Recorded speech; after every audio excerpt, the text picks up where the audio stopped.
Perkenalkan, saya Ina Nurhita dari kelas 04 SMJ kelas 10. Di sini saya akan memaparkan cara penggunaan dari aplikasi IFIS 13 untuk memenuhi tugas aplikasi komputer statistik dengan dosen pengampu Ibu Sela Indah Safitri, SFIKOM SS.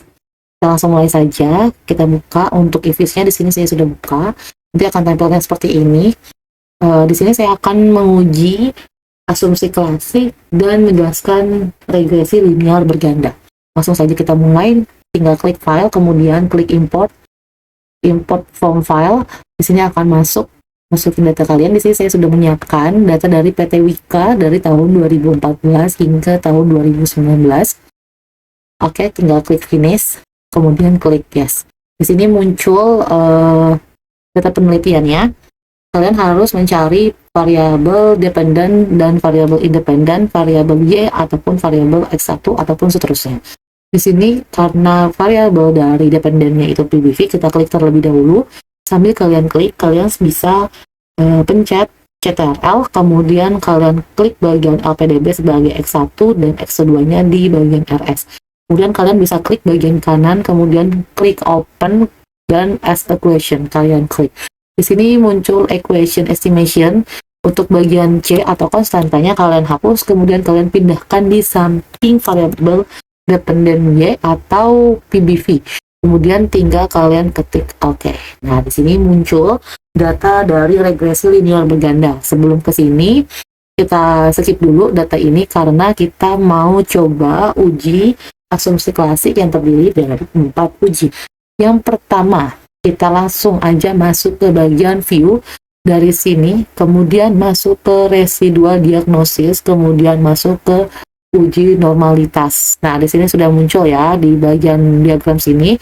Di sini saya juga sudah menyiapkan pemaparannya by word. Nah, sebentar kita ke bagian atas dulu wordnya. Nah, di sini bagian uji normalitas, nilai dari si data PT Wika ini ada di probability-nya, yaitu 0,229132. Tujuannya apa sih adanya uji normalitas ini? Yaitu menguji apakah model regresi berdistribusi normal atau tidak. Dengan syarat probabilitasnya lebih besar dari 0,5, maka datanya akan berdistribusi normal. Nah, karena hasil dari PT Wika ini probability-nya ada 0,229132, maka lebih besar dari 0,05 dan datanya berdistribusi normal. Yang kedua dari uji asumsi klasik ada uji heterogeneisitas. Sebelum ke pengujinya, kita akan mengetahui dulu nih fungsinya apa. Tujuannya itu menguji apakah model regresi terjadi ketidaksamaan varian dari residual satu pengamat ke pengamatan lainnya. Nah, kalau ada terjadi kesamaan, maka disebut homokedasitas. Nah, untuk uji keduanya disebut uji Glasser. Nah, dengan syarat uji Glasser ini harus lebih besar dari 0,05 agar tidak terkandung heterogeneisitas. Caranya, kita muncul lagi ke view, klik lagi ke aplikasi kalian, IFIS-nya, masuk ke bagian residual diagnosis, masuk ke uji heterogeneisitas. Masuknya ke Glasser, kalian tinggal klik OK saja. Di sini sudah muncul datanya. Nah, di sini udah ada datanya, kita masukkan.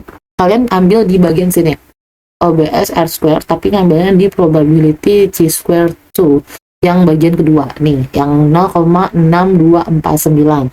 Ini hasil uji heterogeneisitas, yang artinya 0,6249 lebih besar dari 0,05, maka data dari PT Wika tidak terjadi heterogeneisitas. Yang ketiga di sini ada uji multikolinearitas. Uji ini ada syaratnya dengan nilai FIF harus lebih kecil 10 dan nilai toleransinya harus lebih besar dari 0,10. Nah, caranya gimana? Caranya kalian tinggal klik aja view ke IFIS kalian, masuknya ke bagian koefisien diagnosis.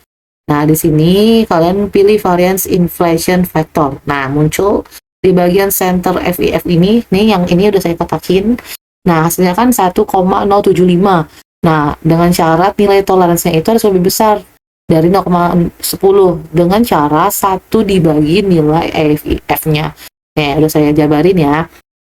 1 dibagi 0,75453, hasilnya 0,92984. Hasil dari data PT Wika, maka tidak terjadi uji multikolenialitas. Nah, untuk uji keempat, dari asumsi klasik ini ada uji autokorelasi, yaitu artinya hubungan antara anggota seri dari observasi yang diurutkan berdasarkan waktu atau tempat. Nah, uji autokorelasi ini disebut regresi bebas dari autokorelasi, yaitu uji Branch-Godfrey, yaitu uji yang mendeteksi nih adanya autokorelasi. Dengan syarat, nilai probability-nya harus lebih besar dari 5%. Berarti tidak terjadi autokorelasi dan sebaliknya. Caranya, kalian tinggal klik lagi view, masuk lagi ke bagian residual diagnosis, dan masuk ke serial LM. Ini nggak usah diganti, tinggal klik OK. Nah, di bagian sudah saya paparkan, ada di bagian probability chi-square 2 yang 0,4373.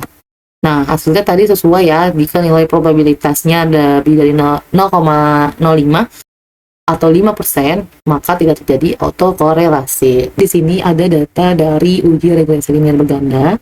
Datanya seperti ini setelah kalian klik bagian Y, X1, dan X2-nya. Nah, untuk hasil output dari IFUS data PT Wika, PBV-nya itu di 4,201253 ditambah 0,03828 sebagai RS dan minus 0,528685 sebagai LPDB. Interpretasinya bersama regresi C-nya itu konstanta. Nilai konstanta menunjukkan bahwa apabila variabel RS dan LPDB dianggap konstan atau bernilai 0, maka PBV diperkirakan sebesar 4,201253. Koefisien RS-nya senilai 0,03828, menunjukkan bahwa setiap kenaikan 1 tahun RS akan mendapatkan PBV 0,038828 satuan, dan asumsi variabel LPDB tetap hubungan ini bersifat positif. Untuk koefisien LPDB yaitu minus 0,58685 yang menunjukkan setiap kenaikan 1 tahun LPDB akan menurunkan PBV sebesar 0,528685 satuan, dengan asumsi variabel RS tetap. Hubungan ini bersifat negatif. Nah, untuk koefisien dari determinasi R pangkat 2 hasilnya di bagian R square di ini 0,719910, tinggal kalian kalikan 100%, maka hasilnya 71,99%. Nilai ini menunjukkan variabel RS dan LPDB hanya mampu menjelaskan variabel PBV sebesar 7,199. Kesimpulannya, variabel independen menjelaskan bahwa PBV tergolong sangat kuat.